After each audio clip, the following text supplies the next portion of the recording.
Well, Governor Pawlenty, you're no stranger to this job. You've had it, 2 terms before. So we want to know, why do you want this job again? Well, I'm worried that Minnesota is drifting towards California-style policies and politics, and I think I can not only stop that, but take it in a better direction in terms of keeping a lid on taxes, trying to get more money to our schools, but making them more accountable for reform and results, trying to drive down health insurance premiums for people, and more. Okay. Now, here in southern Minnesota, we've noticed, in the legislature, there's been kind of a divide, it seems like, between the metro and greater Minnesota. What can you do for greater Minnesota, and specifically here in southern Minnesota? Well, we need to be one state with a common set of values, common set of priorities. So a lot of the issues that affect greater Minnesota affect the whole state, but there are some issues unique to greater Minnesota. For example, agriculture, food processing, farming, and our entire agricultural sector in Minnesota is so vitally important, and we need a governor who will be a champion for that sector. I was last time, I will again, and that means lower taxes on our farmers. It means trying to keep input costs down, regulations reasonable, and more. We also need to be a champion for economic development in our greater Minnesota communities. And so last time we had Job Z, which gave people tax incentives to start and grow businesses in our state. We need to do more of that going forward. We need to train our workforce so they're available in proper volume, but also with the right skills to meet the economy of the future. We need to help with more child care and more greater Minnesota affordable housing and things like that. But there's a lot of work to do that would be beneficial to greater Minnesota, and I look forward to tackling those challenges. Absolutely. And how do you do that as governor? Work with the legislator, work with everybody to make sure these things happen. They all sound like wonderful things for us to have, but how do you get them done?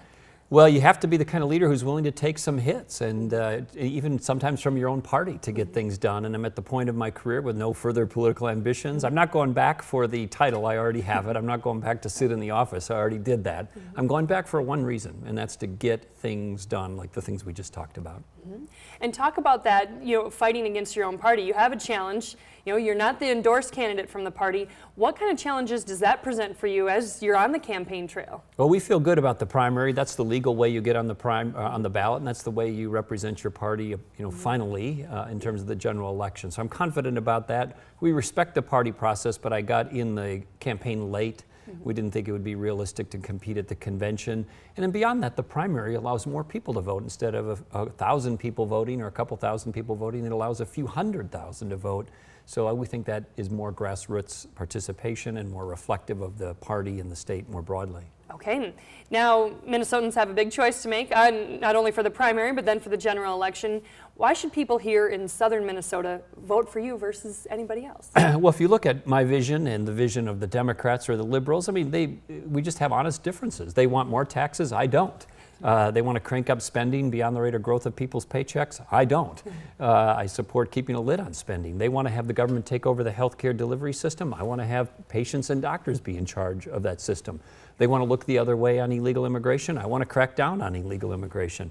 They want to not require welfare reform. I want to have work requirements for people who are able-bodied and able-minded on welfare. And the list goes on and on. But if you like the super liberal view of the world, then there's some great Democratic candidates for you to vote for on this side of it. But if you want some common sense conservative approaches to government, then you should vote for me. And so speaking of that conservative voice and vote, how do you differentiate yourself between Jeff Johnson then? Well, Jeff and I are running in the primary. I think we're both conservatives. He's nitpicking my record. I can nitpick his, but I don't think that's productive. I think we should just say, look, I'm somebody who can actually win the election. We've both run statewide twice. We've both been on the ballot twice statewide, and he ran for governor before. I've won twice. He's lost twice. So all these discussions are interesting, but the fact of the matter is you got to have a candidate who can actually win the election. I think I'm the stronger candidate in the general election. Okay. Now, again, no stranger to this office, but what does day one of your new term look like when you're elected?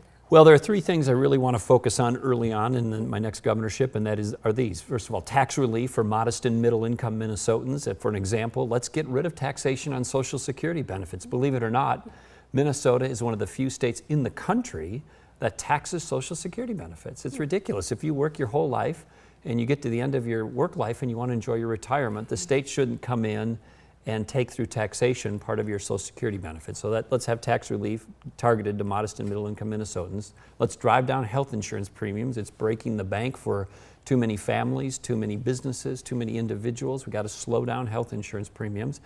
And then I think also importantly, we need to bring accountability back to government. You see too many things where you can't get your driver's license renewed, people who aren't even eligible for public programs getting them because the state doesn't check, and part of that is not even checking whether somebody's here legally. We need to make sure that we put more money into systems like schools, but let's ask them to be accountable also for better results.